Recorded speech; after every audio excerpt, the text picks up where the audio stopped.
Hi, I'm Dr. Debjyoti Ganguly, MBBS. I'm practicing in Barshat Government Medical College Hospital, Department of Orthopedics. So today topic is acid peptic disorders. So in case of acid peptic disorders, it is a collection of condition that stimulates overproduction or excessive amount of gastric acid secretion that causes the mucosal defense barrier destructive and causes the ulceration process. In that case, we significantly find the clinical symptoms of regurgitation of fluids, heartburn, gastric irritations, etc. So this is not a disease; it's a whole of conditions.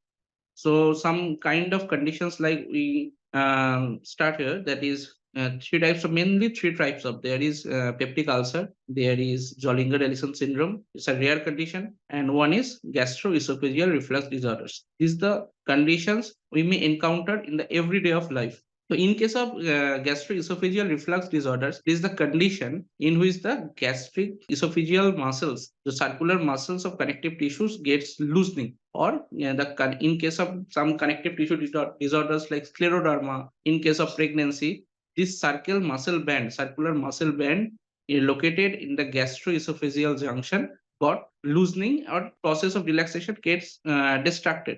In that case, the fluid accumulates in the stomach that regurgitates into the esophagus. And in that case, we may encounter heartburn, chest pain, chest discomfort that mimics one type of chest pain, that is called angina. So this is one type of gastroesophageal reflux disorders. In that case, when a patient comes to us, give proton pump inhibitors or H2 blockers. In case of peptic ulcer disease, different condition. In that case, excessive amount of acid secretions in the stomach.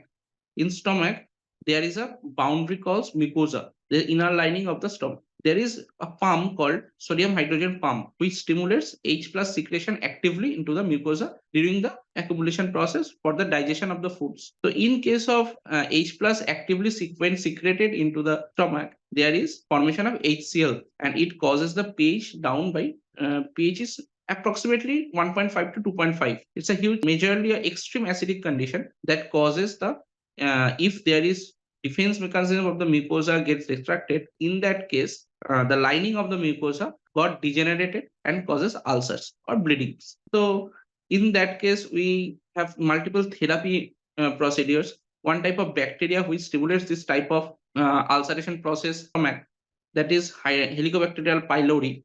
Yeah, one type of bacteria, that is, it causes that loosening of the mucosa that causes H plus secretions into the to the mucosal membrane. So in case of Zollinger-Ellison syndrome, that is a rare condition. In that rare condition, we may encounter there is a duodenal or pancreatic tumors. The tumors which secretes more amount of pancreatic juice, that and in that pancreatic juice, one type of hormone that is called gastrin. It stimulates the gastric juice secretion from the stomach. The excessive secretion of gastrin causes excessive secretion of gastric juice, and this is due to this enhanced tumor condition. It can be benign or pancreatic. So we have to resect that case, Zollinger-Ellison syndrome. Three types of mainly causes peptic ulcer disease, and group of this called acid peptic disorders. So in preventive measures, we recommend the patient to take healthy diet, avoid spicy foods, fatty meals. So in case of fatty meals or spicy foods, it causes gastric irritants, secretion of gastric irritants, and that causes HCl secretion furthermore. So in case of recommended healthy diet, so there is diet chart. Following diet chart, we have to maintain that diet chart. In case of when a person is smoking, he or she has to reduce the smoking habit.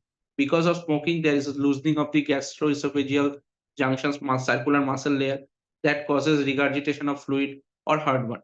In that case, when a person, when I'm having pregnancy, in case of pregnancy, there is bulking of the uterus, and bulking of the uterus causes abdomen to the shifting upwards, and in that case, the gastroesophageal junctions gets disrupted, and there is causes gastroesophageal reflux disease, or reflux of the gastric contents, including the gastric juice.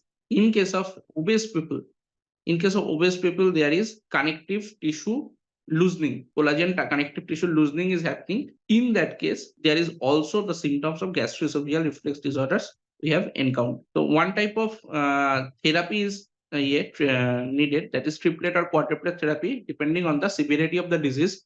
In case of H. pylori infection, either quadruplet or triplet therapy, depending upon the severity of the disease.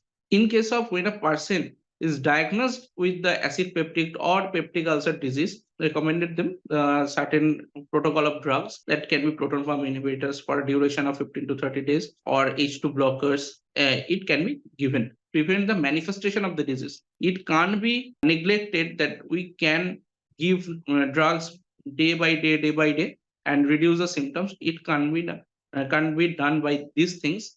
We have to recommend the patient to having a healthy lifestyle that causes the burden of the disease. In rare conditions or in certain aspects of the disease, there is one type of called duodenal ulcer. That is the manifestations of the peptic ulcer. One is Barrett esophagus, one is gastroesophageal varices or gastroesophageal strictures. So in case of Barrett esophagus, that is a condition when a person having peptic ulcer disease due to ulceration, there is the lining of the circular and longitudinal muscle layer which present below the above the submucosal layer that gets disrupted, and in that case the esophagus got Barrett like shape. It can be diagnosed by barium swallow test. There are common investigations, that is barium swallow, or it can be done by upper GI endoscopy. We can get the Barrett esophagus. Esophagus, we have to resectomy where the Barrett esophagus is cut down and resolve it. One type of is gastroesophageal fistula. We have found is the conditions having who patients having peptic ulcers in the manifestations of this disease as a manifestation of the disease, that is gastroesophageal fistula. And in that case, stomach and the esophagus getting a fistula like shape. Getting a fistula like shape, what in case of esophagus, the gastroesophageal junctions got degenerated, and the bypass of this degeneration, we get a stomach and gastroesophageal connections to a fistula like shape.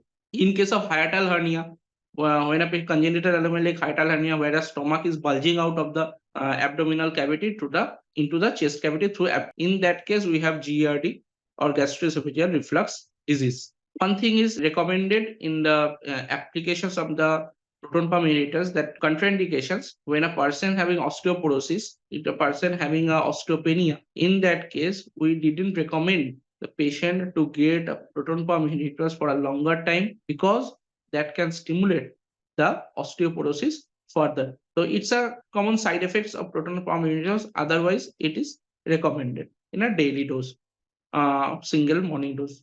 There is certain conditions, that is certain conditions I have also mentioned earlier, that is it is a Jollinger-Ellison syndrome can be genetical. So in case of acquired, there is pancreatic and duodenal tumors were found, that is found.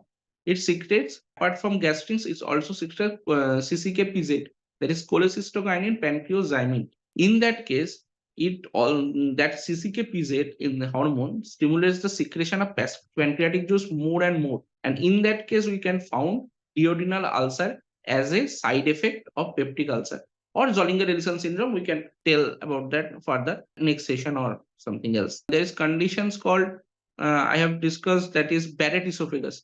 If a patient having a Barrett esophagus, there is multiple symptoms that patient can ask for, that is heartburn, that is swallowing difficulty, dysphagia. So when a patient complains about dysphagia, that is we have to recommend the ENT, or we have to do a upper GI endoscopy. Upper GI endoscopy reveals about the gastric and stomach in mucosal lining.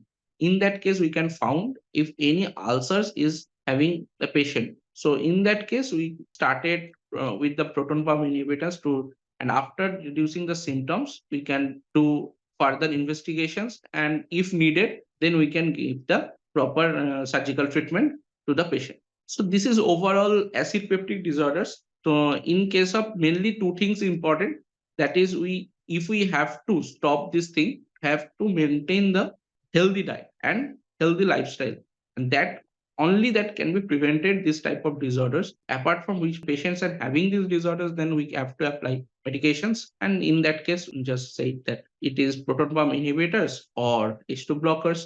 That's all. Thank you.